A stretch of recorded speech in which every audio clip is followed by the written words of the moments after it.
I'm very grateful for Science for Peace for having me come and speak on this topic.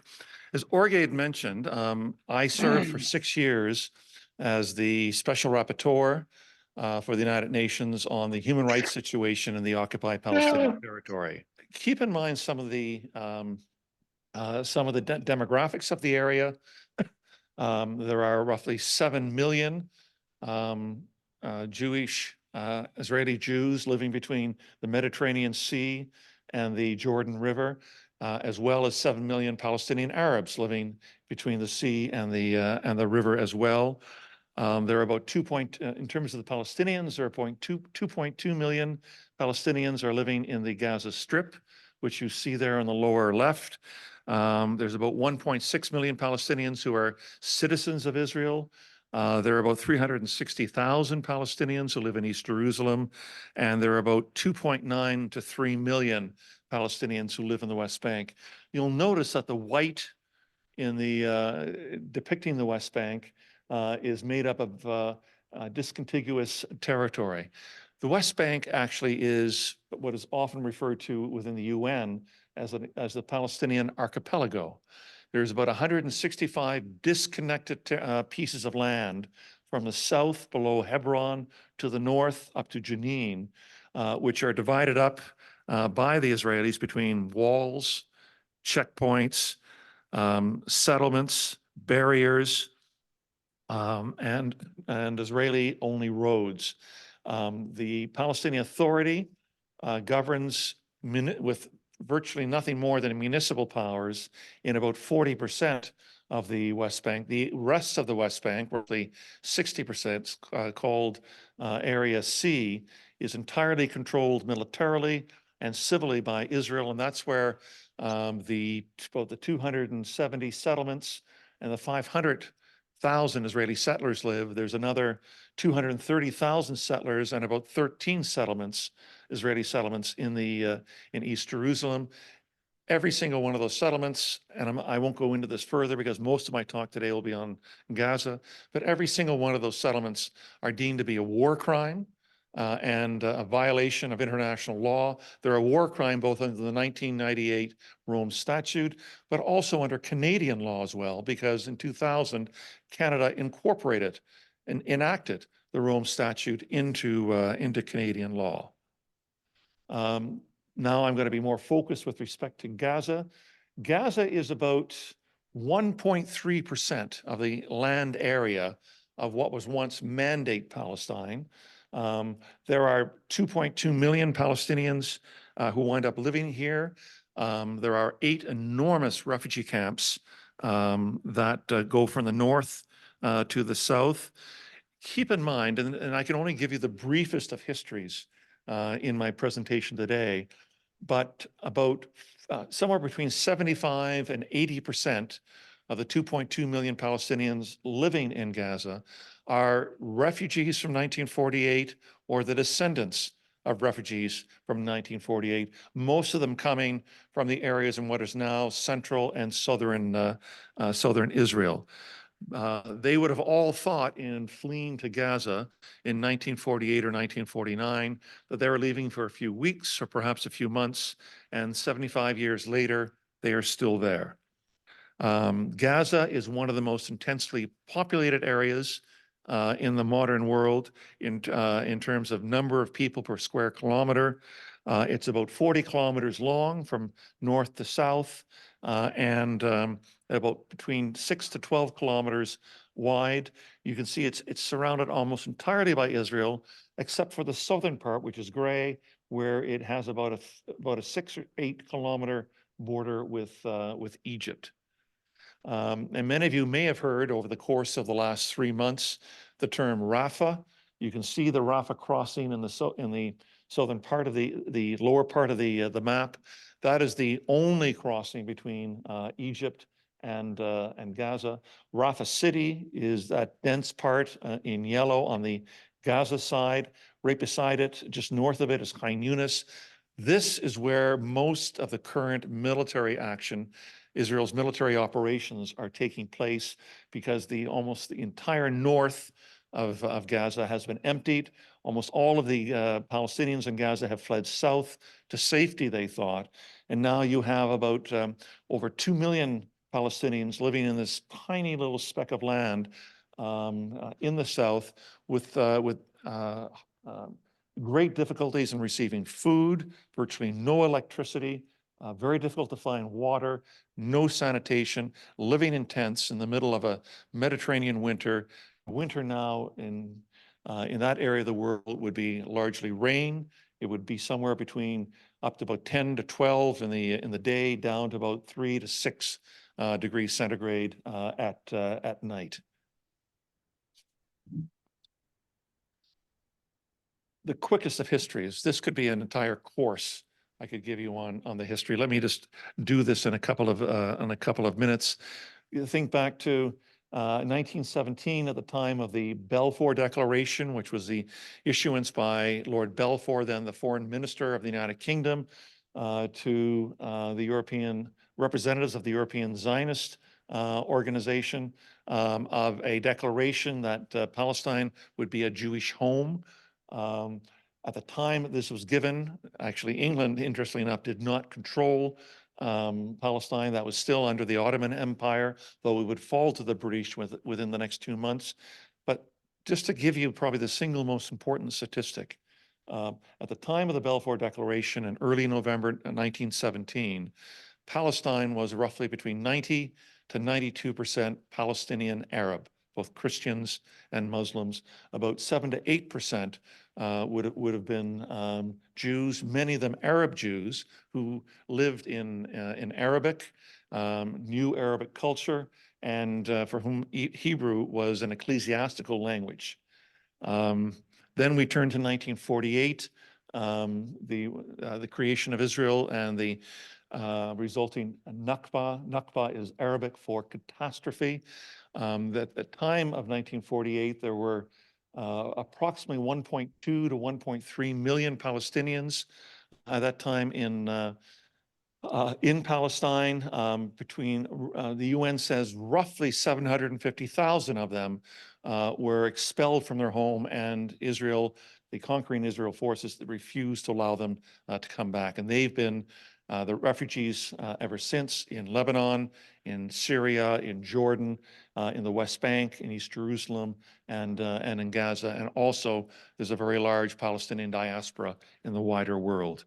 1967 was the June War, where Israel conquered the remaining part of Mandate Palestine, including East Jerusalem, the West Bank, and Gaza, as well as the Syrian Golan Heights, and the Egyptian Sinai.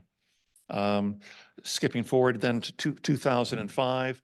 By 2005, Israel had built, I believe it was 21 settlements in Gaza with about 8,000 settlers, and almost as many soldiers there to protect them, living among roughly 1.2 or 1.3 million Palestinians in Gaza at that time.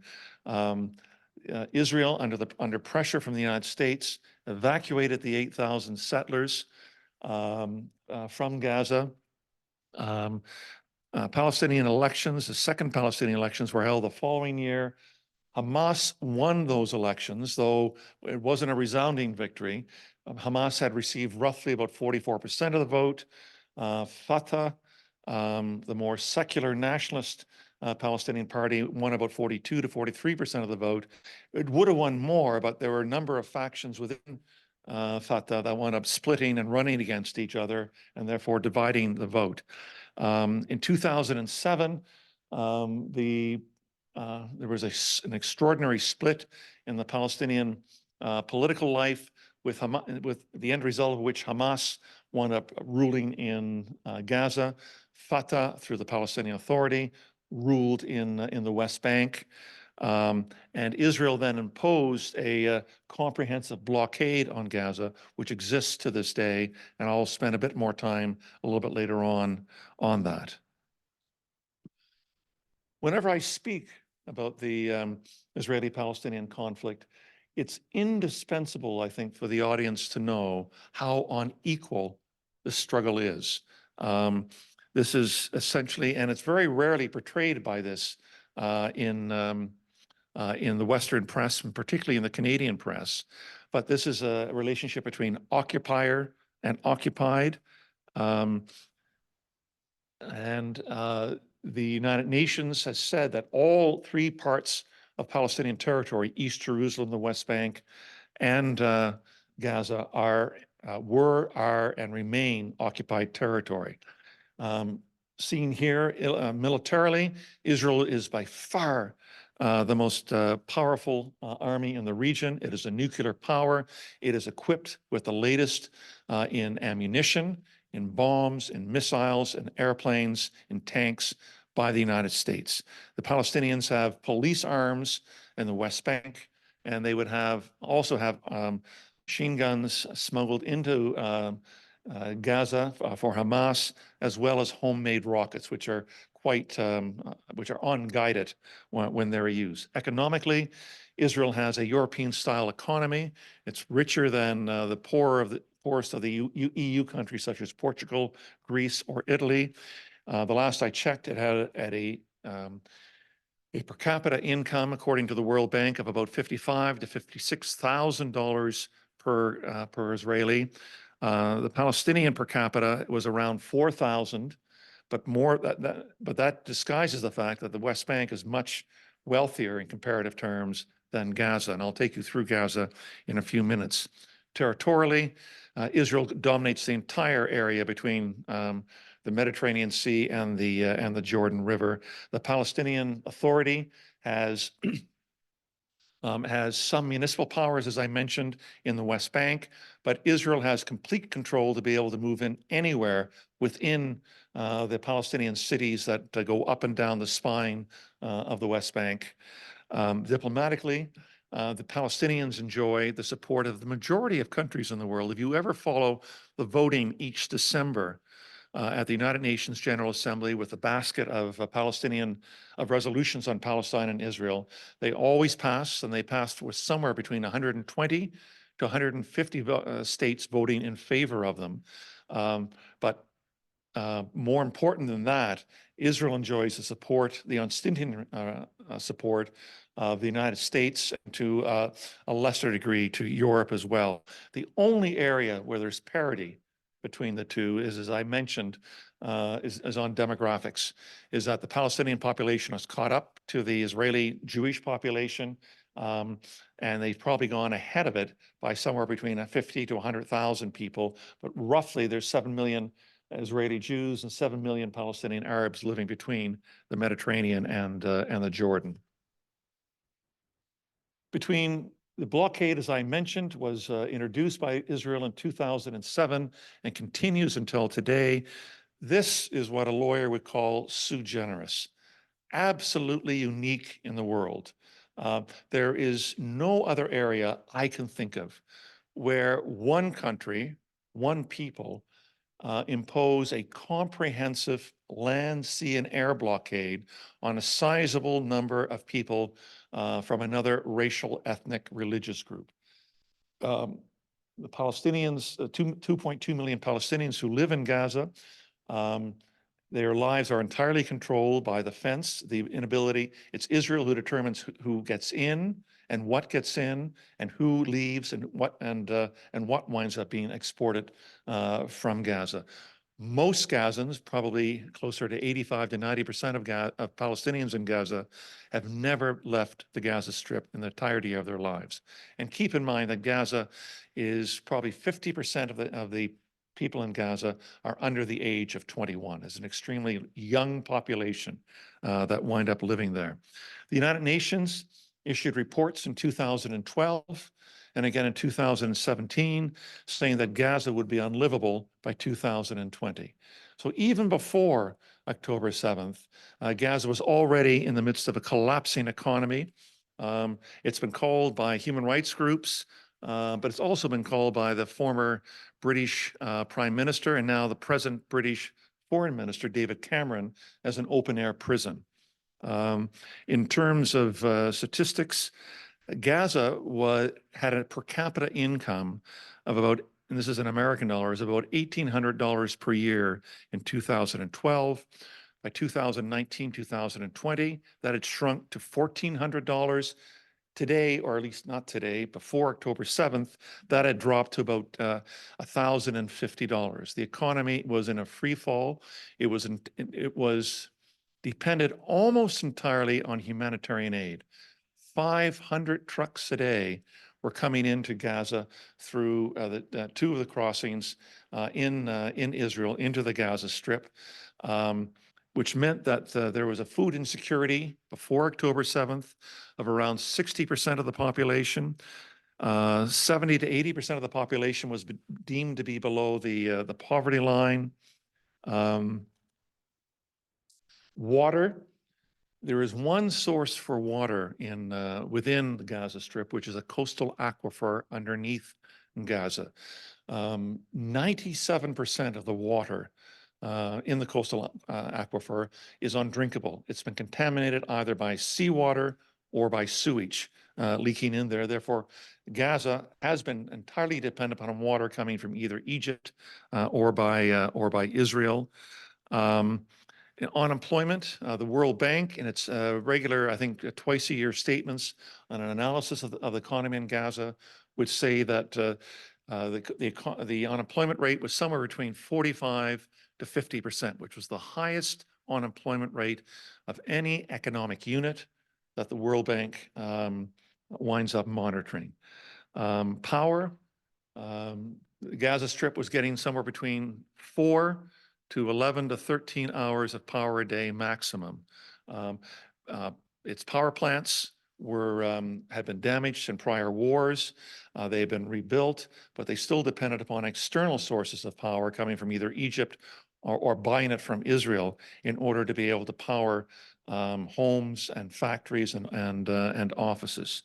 Its hospitals, there are 36 hospitals in the Gaza Strip.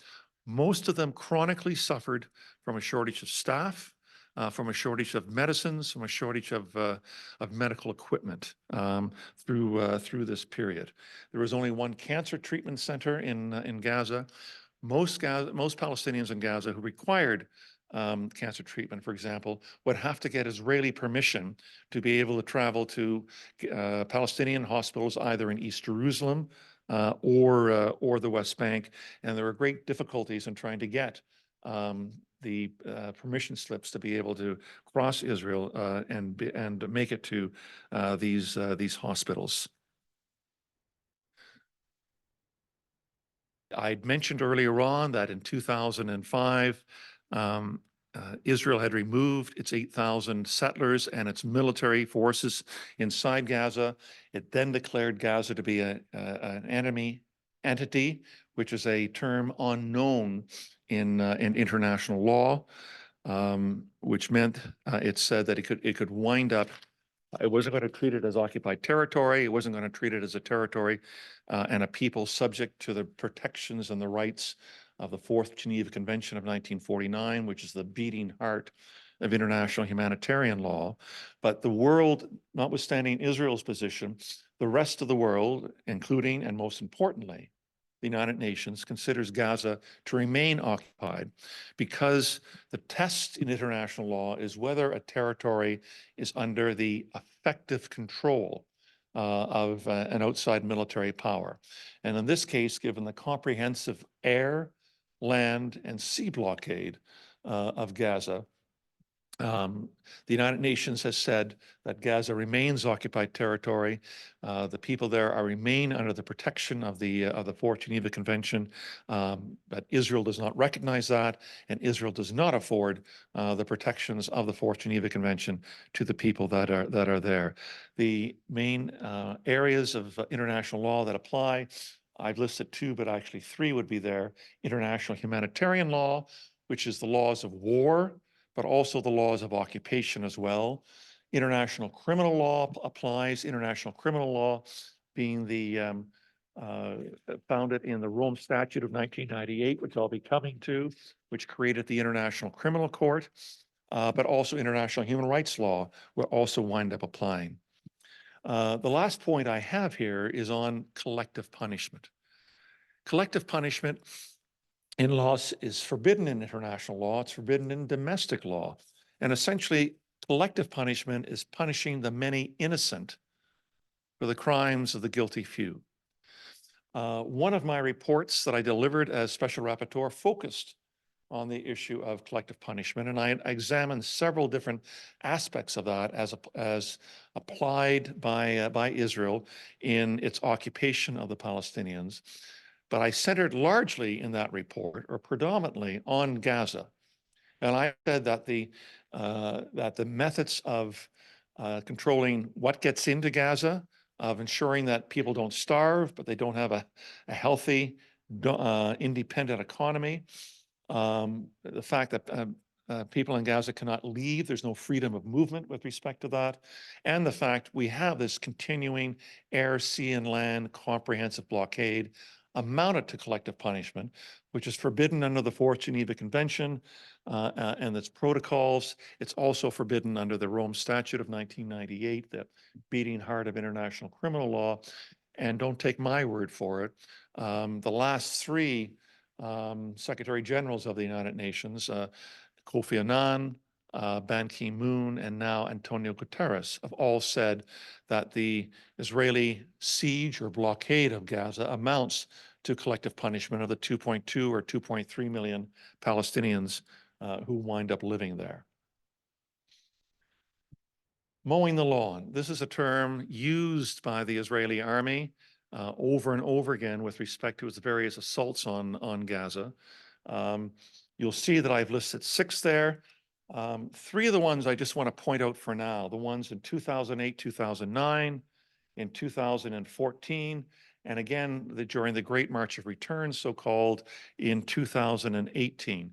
On each of those 3 occasions, and the following the Israeli assaults on Gaza, the enormous cost in both property, but more importantly in civilian lives, the UN Human Rights Council in Geneva commissioned an independent expert commission of inquiry to examine whether the laws of war and war crimes had been committed in the first 2 occasions, 2008, 2009, and then again in 2014, by any of the Palestinian armed groups and by the Israeli military. And it commissioned a 3rd report in 2018. If you recall, that was the Great March of Return with largely unarmed Palestinians marching towards, in Gaza, marching towards the fence that bordered Israel and Gaza. Israeli snipers over the course of a number of months, but particularly on one day in the middle of May of 2018, killed in total about 240 Palestinians, wounded and maimed thousands. And on that one day in the middle of May, it killed, I think, 56 unarmed Palestinians by sniper fire. And with sniper fire with none of these Palestinians posing any imminent threat to the Israeli troops. Imminent threat is the trigger by which when a security force can wind up using force in return, but up until at that point, it's illegal, it's unlawful, and indeed would be a war crime to be able to target intentionally civilians to kill or to wind up wounding them. And the reason I mention these reports, and I only have a minute or 2 to be able to show basically what happened from them, and I've taken an excerpt from one of the 3 reports. They're damning, they're easily accessible, and they're written in accessible language. Anybody can find them. But in this one, this happened to be the 2015 Davis report, named after the chair of the Independent Commission of Inquiry, given to the UN Human Rights Council on what happened in Gaza. Just let me read it. In relation to this latest round of violence, which resulted in an unprecedented number of casualties, the Commission was able to gather substantial information pointing to serious violations of international humanitarian law and international human rights law by Israel and by Palestinian armed groups. In some cases, these violations may amount to war crimes. The Commission urges all those concerned to take immediate steps to ensure accountability, including the right to an effective remedy for victims. All 3 reports wound up delivering conclusions very similar to this. All 3 reports are buried under dust in Geneva today. Nothing was ever done with respect to these.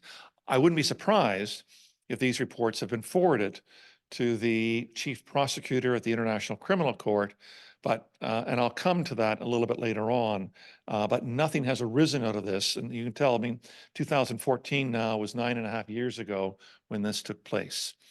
And why was this? Well, I've taken excerpts from the two of the other reports, but all three reports came, again, to the same diagnosis as to why nothing is happening, is that there is complete impunity by the Palestinian armed groups, but predominantly by Israel, which was the cause of by far the greatest amount of death, civilian deaths, and civilian property destruction. The 2009 report, the so-called Goldstone report, says justice and respect for the rule of law are the indispensable bases for peace.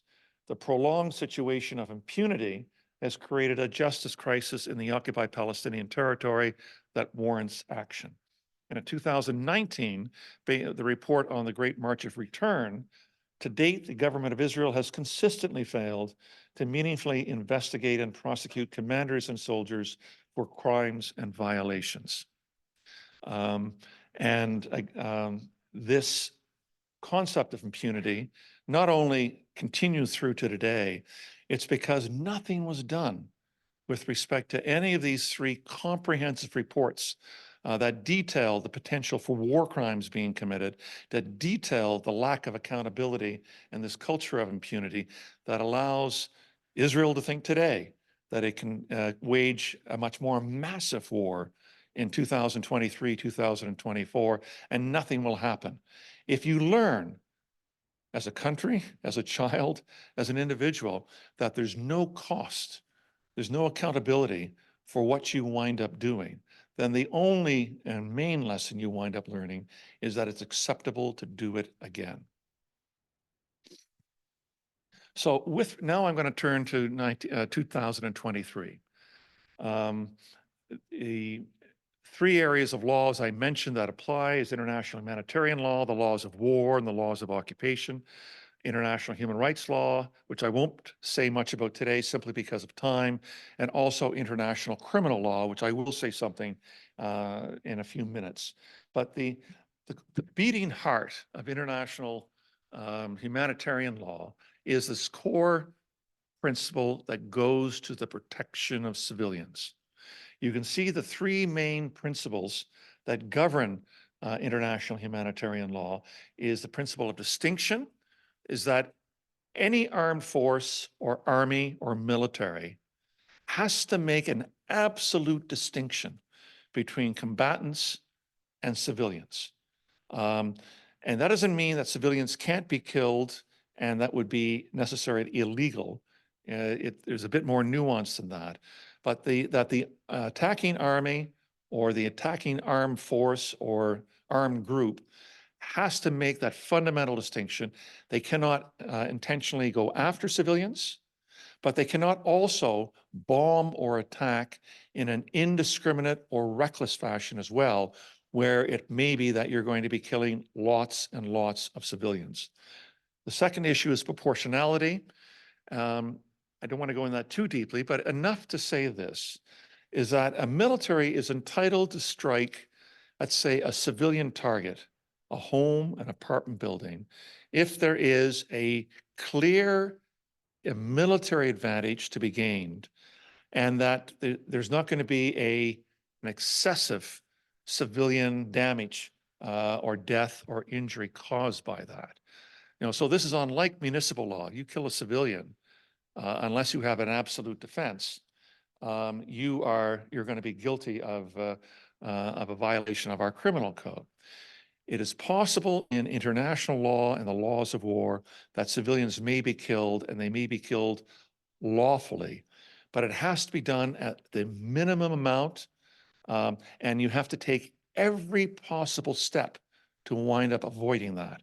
And the last is the precaution, is that you have to make sure that that to the extent possible, you're only aiming at a military target, and if there's going to be a disproportionate number of civilians injured, killed, or property damaged, that's vital to the civic culture of that civilian community, you are to avoid it. So that's the general basis for how we go about trying to determine the laws of war. Now, what I put up now is the Rome Statute of 1998. This was created by the international community in negotiations that culminated over 6 or 8 years, but culminated in Rome in July of 1998 with the Rome Statute. I believe 120 countries wind up signing. The United States did not. Israel did not.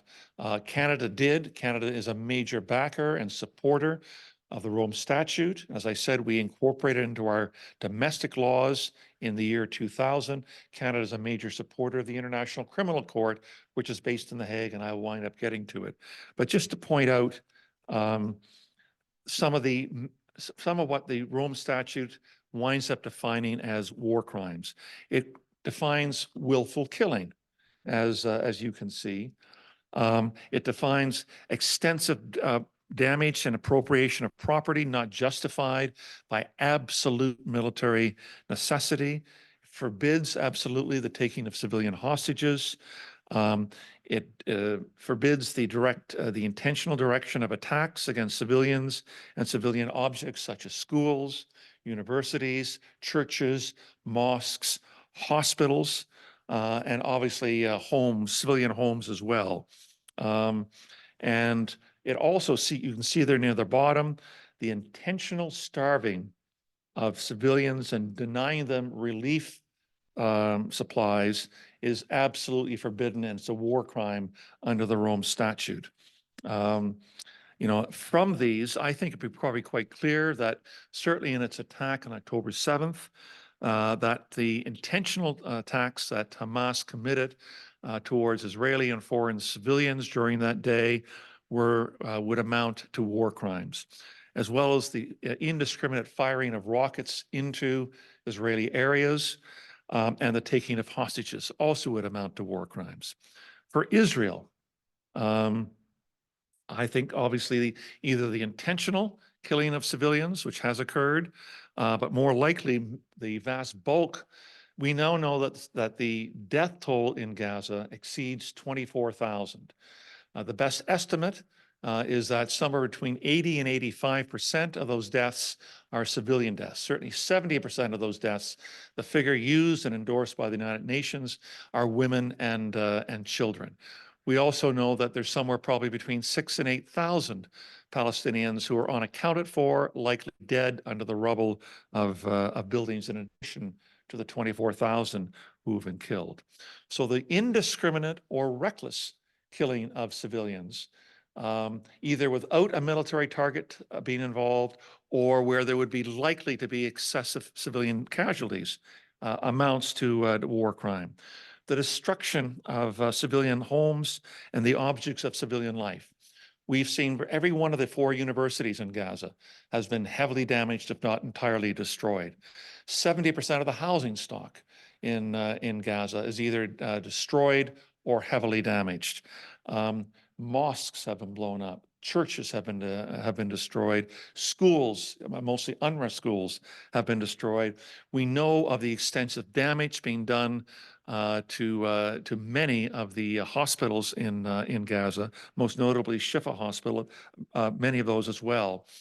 I should also point out, because it hasn't gotten very much coverage, certainly in the Canadian press, is the issue of starvation as a war crime. Let me read this to you. The war crime of starvation is defined in the Rome Statute of the International Criminal Court as the intentionally using starvation of civilians as a method of warfare by depriving them of objects indispensable to their survival, including willfully impending relief supplies as provided for under the Geneva Convention. A number of international humanitarian and human rights groups are now putting a very bright spotlight on the issue of starvation. It's estimated right now that somewhere between 400,000 to 600,000 Palestinians are actually starving, and that's going to continue to go. I mentioned before that we're in the middle of a Mediterranean winter. And the best estimates from organizations such as Médecins Sans Frontières is that there could be, I'm not saying that there is, but there could be, certainly the threat is there, that as many, if not more, Palestinian civilians would die from communicable diseases and from starvation and just from a weakening of having a lack of access to food, medicine, clean clothing, warmth, than have been killed so far in the various military actions. And I'm reading from an article that comes from that is, quote, Save the Children. Save the Children has warned that deaths in Gaza due to starvation and related causes may soon exceed the approximately at that point in time a week ago, the approximately 22,000 fatalities directly caused by the military onslaught. Families are often going with 1, 2, or 3 days without food. Infectious diseases, which are often the proximate cause of death among malnourished people, are spreading. Nearly 70% of housing is estimated to be destroyed or damaged. Few people have access to clean drinking water, and fewer still to toilets. The risk of outbreaks of waterborne and other infectious diseases is extremely high. If the catastrophe in Gaza continues on its current trajectory, the prediction of mass death from disease, hunger, and exposure will wind up coming to pass. And if you want to point to something such as known as intent, I think the statement made by the Israeli Defense Minister, Yoav Gallant, said on October 9th, the third day of this war, he said, "I have ordered a complete siege on the Gaza Strip. There will be no electricity, no food, no fuel. Everything is closed." And he was right. Everything was closed for months following that. And we know from the most recent statements from UN organizations that somewhere between 10 to 15% of the needed humanitarian aid to be able to feed this 1.9 to 2 million refugees huddling in the extreme south of Gaza is getting into Gaza, a bit going in through the Karim Shalom crossing in Israel, more getting in through the Rafah crossing from Egypt, but it's nowhere meeting the needs with respect to medicines, food, clothing, tents for shelter, and so on. I do want to point out, if it isn't obvious or evident already, that what happened on October 7th is were almost certainly war crimes committed by Hamas and need to be investigated and need to be, where possible, punished. I've included a statement that was issued sometime in the last week or so by 2 UN Special Rapporteurs with respect to the Hamas attack on October 7th. I'll just read one of the paragraphs where they said these attacks constitute gross violations of international law, amounting to war crimes which, given the number of victims and the extensive premeditation and planning of attacks, may also qualify as crimes against humanity.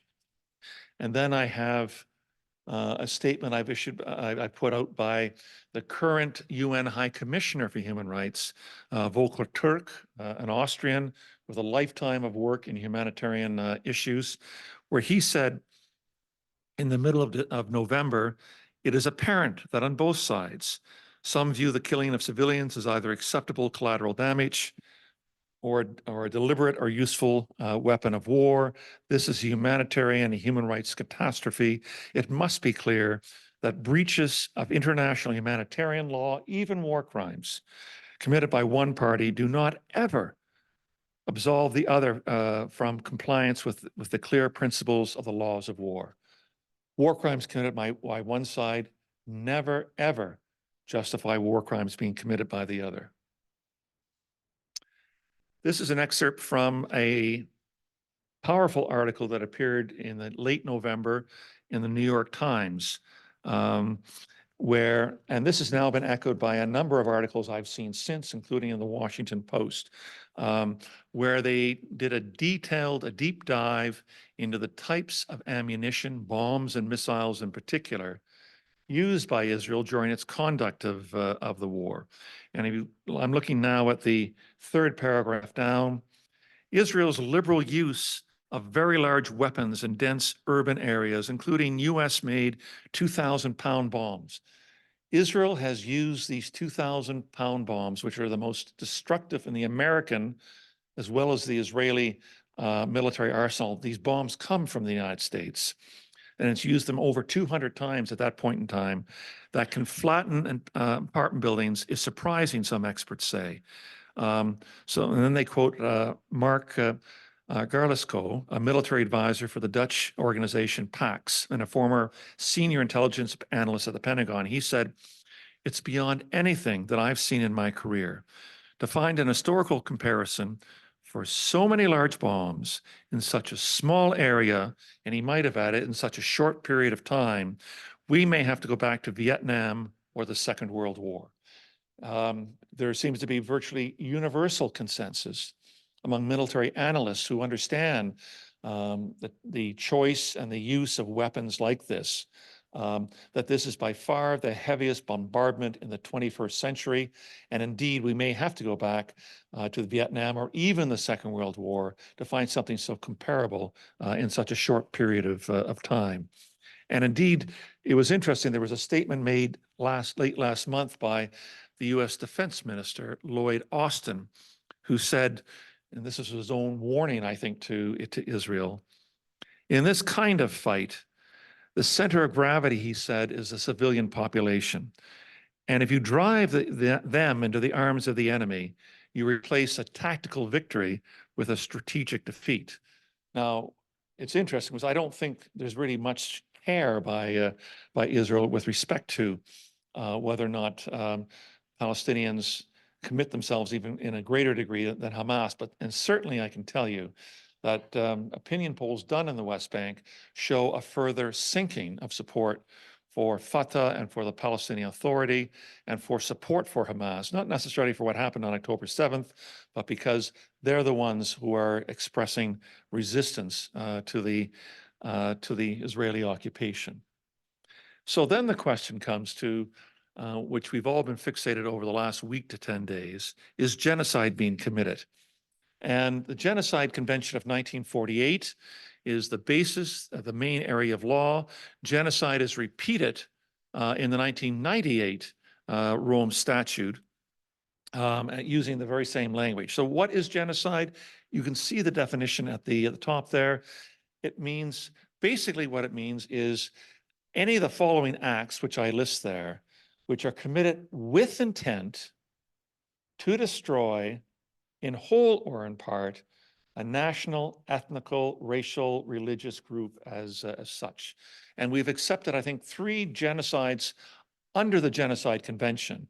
Happened in Srebrenica, happened in Myanmar, and it just slipped my mind. Sorry, how could I forget? Rwanda, yes.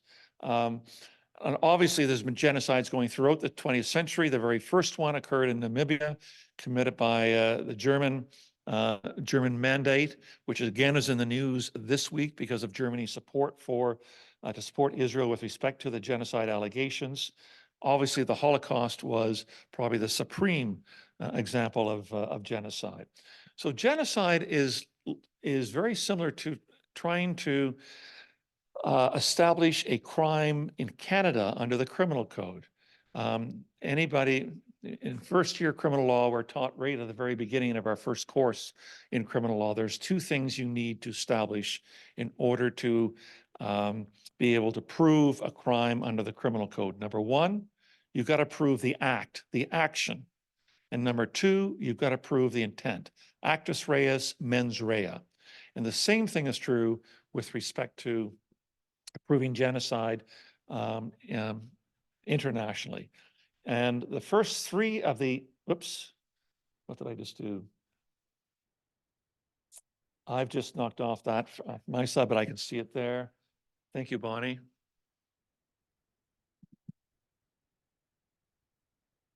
Thank you. So what has been alleged by South Africa is that Israel in the conduct of its war since the early October has violated the first three items that I list there in terms of acts: killing members of a national, ethnic, racial, or religious group, causing serious bodily harm or mental harm, bodily or mental harm to members of the group, and deliberately inflicting conditions of life calculated to bring about its physical destruction in whole or in part. As the elements of crime define the terms and conditions of life as including but not limited to deliberate deprivation of resources indispensable to survival, such as food or medical supplies, or systematic expulsion from homes. When we think of genocide, the classic common definition is mass killing. Mass killing can be part of genocide, but it's not the only part. And we can prove it in other ways as well, with the central point being you're trying to destroy or in whole or in part a national, ethnic, racial, or religious group. You don't have to destroy them all or make them all flee. As long as you're withholding from them the necessities of life, you're using some things like starvation, you're destroying the civil accoutrements, places of worship, schools, universities, hospitals, civic buildings, libraries, archives, with the intention of making them flee or leave. That would be sufficient normally to be able to prove genocide. So as you know, I'm sure there were comprehensive arguments made by very skilled lawyers on both sides last Thursday and Friday at the International Court of Justice. And this is perhaps the most eloquent of many eloquent arguments given on behalf of South Africa on Thursday, was given by this Irish lawyer who I will readily say is a friend of mine, Blin Ní Garle, who said, and I can't read the very top, but she said, the international community continues to fail the Palestinian people despite the overt dehumanizing genocidal rhetoric by Israeli government and military leaders, matched by the Israeli army's actions on the ground, despite the horror of genocide against the Palestinians being live streamed in Gaza into our mobile phones, our computers, and television screens. The first genocide in history, where its victims are broadcasting their own destruction in real time in the desperate and so far vain hope that the world might do something. And then she said, Gaza represents nothing more than a moral failure as described by the usually circumspect International Court of Justice.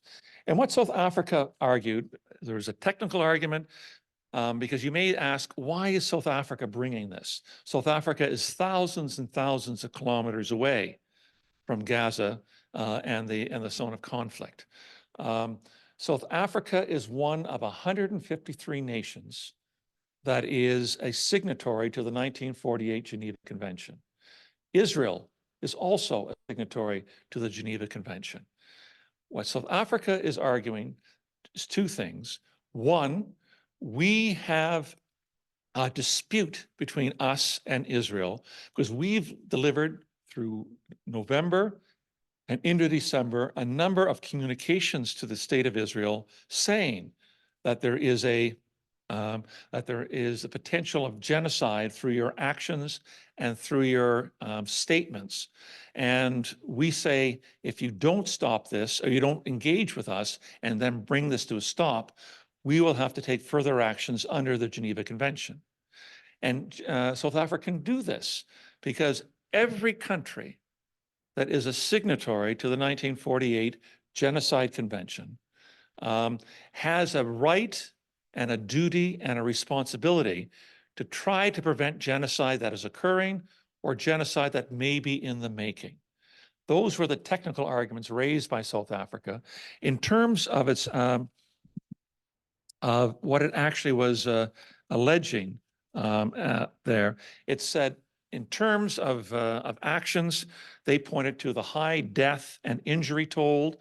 They said it's indisputable that the extraordinary level of civilian death through this showed that Israel was using indiscriminate and reckless munitions and military operations against the Palestinians. Indeed, they even quoted the fact that President Joe Biden, on 2 different occasions, used the word indiscriminate to describe what Israel was doing. They made the point, as I had mentioned to you before, that this was the heaviest conventional bombing campaign in the 21st century, with an estimated 6,000 bombs per week being dropped in Gaza. They mentioned the destruction of the housing stock, that now 1.9 and now probably 2 million Palestinians have been forcibly displaced from their homes. They talked about the destruction or the severe limitation in operations of the Gazan hospitals at a time when the need was overwhelming. They talked about the fact that food, fuel, power have been cut off from the Gaza Strip, and they quoted, and virtually all of their evidence came from statements or reports or documents issued either by the United Nations or by international human rights and humanitarian groups. So fairly persuasive organizations to be able to say that. And they pointed to, obviously, the statement made by the United Nations, UNICEF, that Gaza has now become a gravestone, a graveyard for children, with somewhere between 8,500 to 9,000 children already being killed. So that's the evidentiary part, the acts. What were the issues that South Africa then relied upon with respect to intent, the second part of genocide? They listed 9 or 10 pages, probably about 60 or 70 statements made by leading Israeli military and political leaders that they said expressed a genocidal intent. In the arguments on Friday, Israel said, yes, a couple of the statements were made, they were incidental, they were said in the heat of the moment, and they weren't made by decision makers. Not so.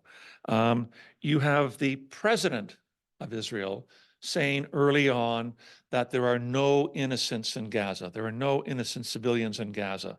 If they didn't support Hamas, they could have risen up and thrown Hamas out. Therefore, they're all guilty. You have the prime minister of Israel talking about how we're striking our enemies with unprecedented might, and then using, of course, the biblical terms of the Amaleks. He used that on several occasions. If you know your Bible, you'll know that the Amaleks were a people in the land of Israel to whom the order was given to kill all of them. They're men, women, children, animals, to destroy them utterly. A biblical genocide, if you like. I've already quoted to you what the defense minister wound up saying. The minister of finance had said we need to deliver a blow to Gaza that hasn't been seen in 50 years and take down Gaza. He's later on said that we want to see the population in Gaza significantly thinned out from 2.2 million to maybe 100,000 or 200,000 people left. So the evidence is quite long. I'm not going to take you through any more of it, but that was the primary argument raised by South Africa in the 5 or 6 lawyers. I think it was 6 lawyers in total who wound up presenting. The following day, on Friday, though, I believe there were 6 lawyers from Israel who wound up presenting.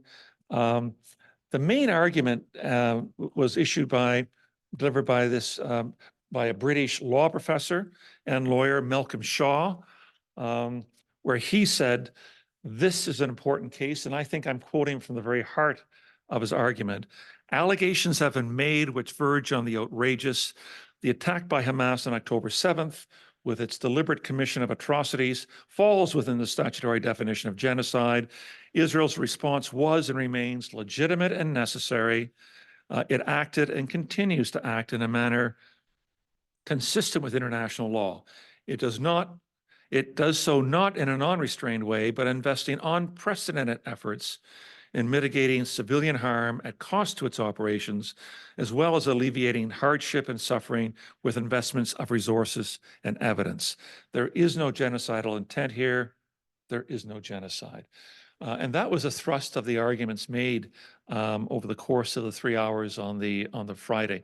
They, as I said, with respect to the allegations of genocidal intent, they brushed that aside by saying they were incidental, not important, not made by the military and political decision makers.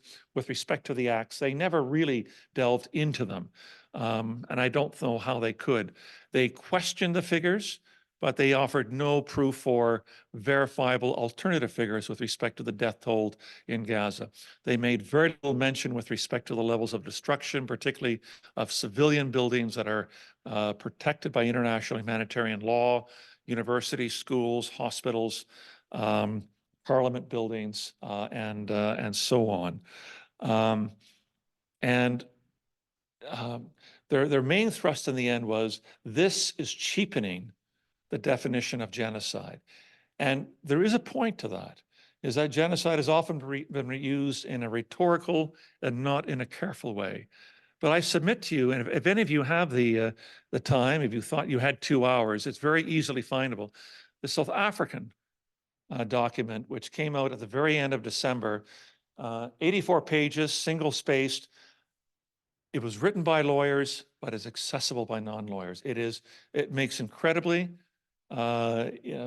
fascinating, disturbing reading, but it can be read by all. It is today the best single document that covers what's gone on since October 7th in Gaza, and that in the 6 years that I was Special Rapporteur, one of the things that gave me the greatest of hope, the two things I think that gave me the greatest of hope, and they're intertwined with each other, is number one, that there are the heroic Palestinian human rights organizations and the heroic Israeli human rights organizations work very closely with each other. They speak a common language.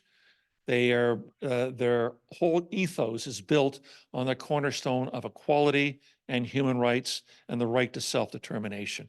They're going to be the bridge into a prosperous and shared future if and when that ever winds up coming.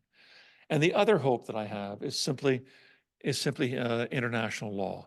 International law has been terribly abused with respect to Israel and Palestine.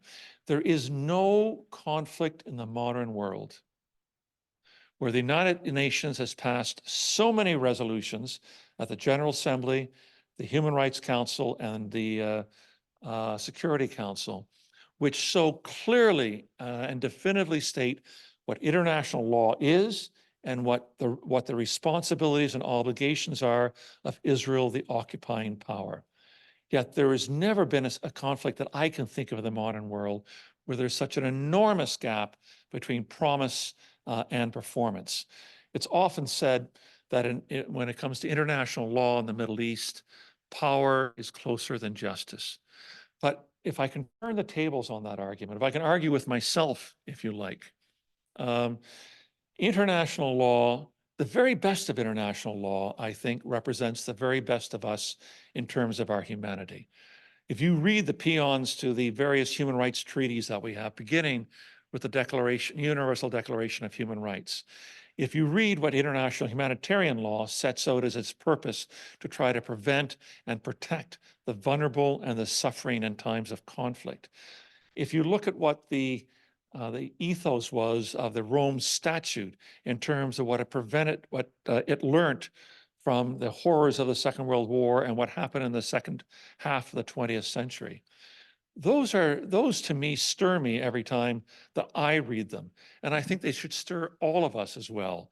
So that's why I think that Israel and Palestine is not beyond finding a just, equitable, durable solution that will last far into the future, because we know that the 7 million Israeli Jews and the 7 million Palestinian Arabs are not going anywhere. And the only future for them that's not going to continue to cause these kinds of volcanic humanitarian eruptions is one based on equality and prosperity for all. Thank you very much.